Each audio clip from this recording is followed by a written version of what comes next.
This is not a particularly well-planned array layout. You know, these modules, you shouldn't have this bend here. These should be in straight lines.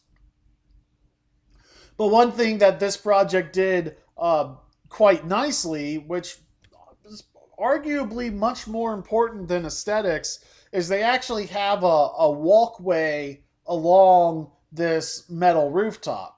You know, you get big solar construction laborers carrying these solar panels and walking across the roof. You know, they step the wrong way and they can put a dimple into that metal, which, you know, yes, it's to some extent inevitable, but there are, you know, measures that can be implemented before, onto the roof surface so that you don't dent the metal.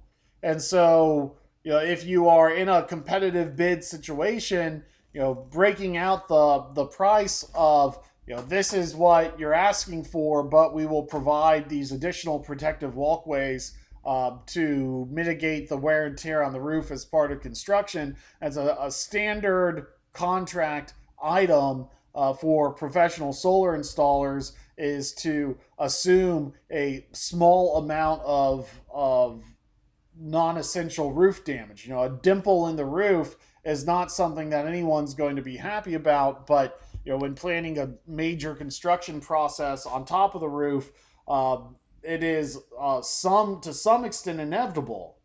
So having that addressed in your contract can save you some hassle down the road. Now, here's an example of cable trays. So this is kind of the after shot. This is the before shot.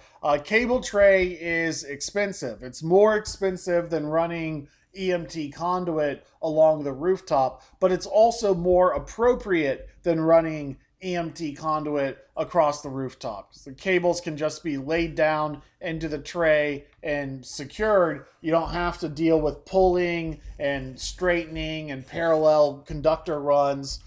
So it's quite common to leave off cable tray in a bid and specify an EMT run instead to reduce cost. But I've yet to do a project where that upgrade to cable tray, while costly, isn't worthwhile. In fact, it's pretty standard amongst professional installation companies.